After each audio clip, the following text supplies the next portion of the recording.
कार्तिक मास की कथा। एक नगर में एक ब्राह्मण दंपत्ति रहते थे। वे दोनों प्रतिदिन 7 कोस दूर गंगा और यमुना नदी में स्नान किया करते थे। इतनी दूर आने जाने से ब्राह्मण की पत्नी थक जाती।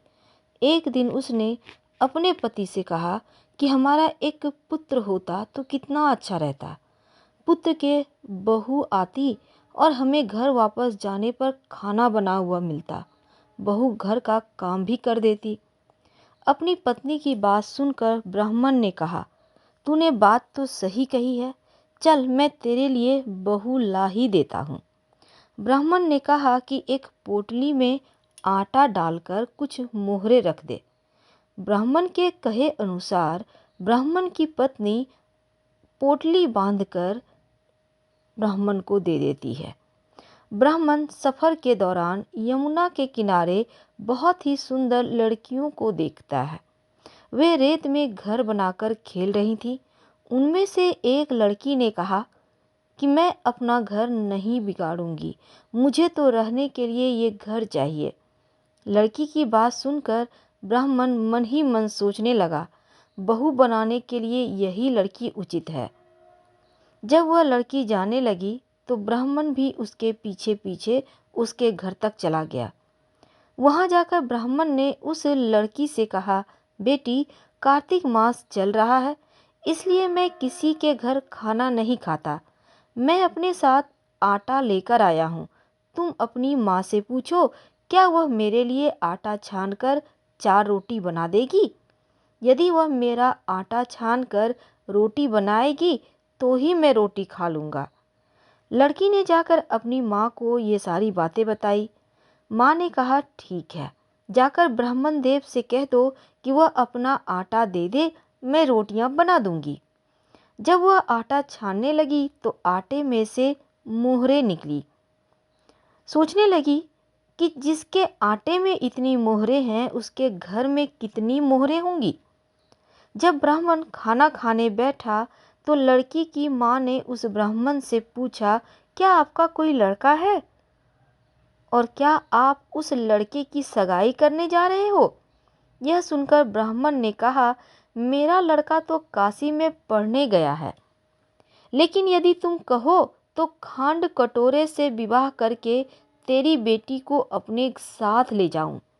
लड़की की माँ ने कहा, ठीक है ब्राह्मण देव। इस पर लड़की की माँ ने लड़की का खांड कटोरे से शादी करके ब्राह्मण के साथ भेज दिया। ब्राह्मण ने घर आकर रामू की माँ दरवाजा खोल कर देख, मैं तेरे लिए बहू लेकर आया हूँ। ब्राह्मण की पत्नी भीतर से कहती है, हमारे तो कोई बेटा बेटी नहीं है, फिर बहू कहाँ से लाए। दुनिया ताने मारती थी, अब आप भी ताने मारने लगे। ब्राह्मण ने कहा, तू दरवाजा खोल के तो देख। जब ब्राह्मणी ने दरवाजा खोला तो सामने बहू खड़ी थी। उसने बहू का स्वागत किया और सत्कार के साथ अंदर घर के ले गई। अब जब ब्राह्मण अपनी पत्नी के साथ नदी स्नान करने जाता तो पीछे से बहू घर का सारा काम करके खाना बनाकर रखती। वह उनके कपड़े धोती, रात को हाथ पैर भी दबाती। इस तरह बहुत से दिन बीत गए। ब्राह्मणी ने अपनी बहू से कहा, बहू, कभी भी चूल्हे की आग बुझने मत देना और मटके का पानी खत्म मत होने देना। लेकिन एक दिन चूल्हे की आग बुझ गई। यह देख बहू घबरा कर भागी भागी अपनी पड़ोसन के यहाँ गई और कहा कि मेरी चूल्हे की आग बुझ गई है, मुझे थोड़ी आग चाहिए। मेरे सास ससुर सुबह 5 बजे से गए हुए हैं, वह थके हुए घर आएंगे, इसलिए उनके लिए मुझे खाना बनाना है। यह सुनकर पड़ोसन ने कहा, तू तो बावली है, तुझे यह दोनों मिलकर पागल बना रहे हैं। इनके कोई पुत्र नहीं है, ये निसंतान है। बहू ने कहा, नहीं, ऐसा मत बोलो, इनका बेटा तो बनारस काशी में पढ़ने गया है। इस पर पड़ोसन ने कहा कि यह तुझे झूठ बोलकर लाए हैं, मेरी बात मान, इनके कोई बेटे नहीं है। अब बहू पड़ोसन की बातों में आ गई और कहने लगी, अब आप ही बताओ मैं क्या करूं। पड़ोसन ने कहा कि करना क्या है, जब तुम्हारे सास ससुर आए तो जली हुई रोटियां बनाकर देना और बिना नमक की दाल बनाकर देना। खीर की कलछी दाल में और दाल की कलछी खीर में डाल देना। पड़ोसन ने उसे अच्छे तरह से सिखा पढ़ा दिया और फिर जब उसने सास ससुर घर उसके आए तो उस लड़की ने ना तो उनका आदर सत्कार किया, न कपड़े धोए। जब उसने सास ससुर को खाना दिया तो सास बोली, बहू आज यह रोटियां जली हुई क्यों है और दाल भी अलूनी है। तब बहू ने पलट कर कहा, एक दिन ऐसा खाना खा लोगे तो कुछ बिगड़ नहीं जाएगा तुम्हारा। सास ससुर को खरी खोटी सुनाकर वह फिर से पड़ोसन के घर आ गई और बोली कि अब आगे क्या करना है। पड़ोसन ने कहा, अब तुम सातों कोठों की चाबी मांग लेना। अगले दिन जब वो स्नान करने के लिए जाने लगे तो बहू अड़ गई कि मुझे सातों कोठी की चाबी चाहिए। ससुर ने कहा कि इसे चाबी दे दो। तब सास ने बहू को चाबी दे दी। सास ससुर के जाने के बाद बहू ने दरवाजे खोले तो देखती है किसी में अन्न भरा है, किसी में धन भरा है, किसी कोठे में बर्तन पड़े हैं।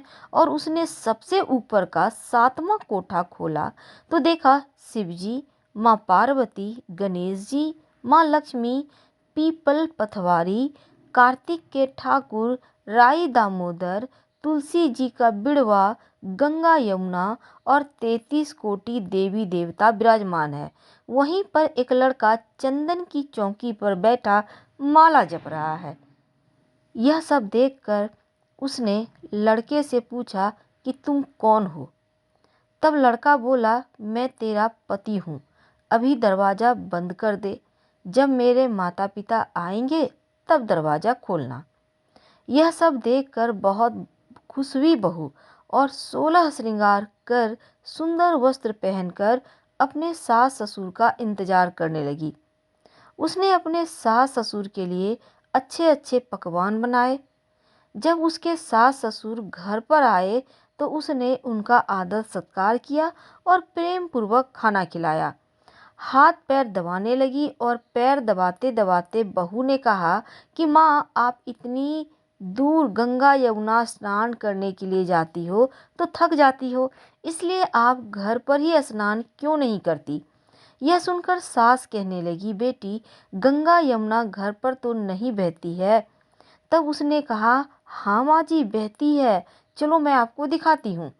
जब बहू ने सातवां कोठा खोल कर दिखाया तो उसमें शिवजी, माँ पार्वती, गणेश जी, लक्ष्मी जी, पीपल पथवारी, कार्तिक के ठाकुर, राई दामोदर, तुलसी जी का बिड़वा, गंगा यमुना बह रही थी और 33 कोटि देवी देवता भी विराजमान थे।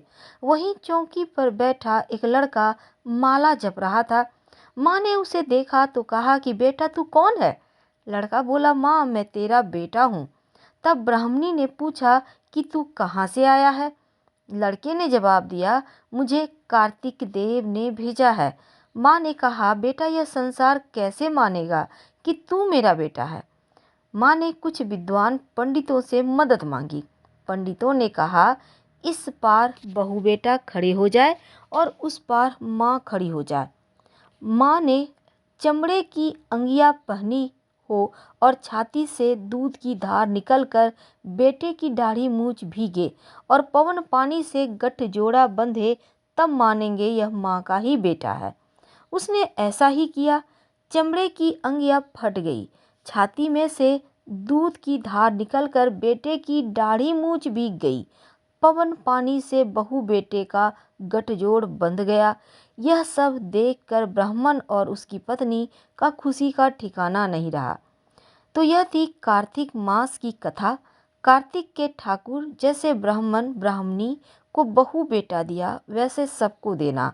कार्तिक मास की कथा कहने, सुनने और हुंकारा भरने वाले सब पर कृपा करना। धन्यवाद।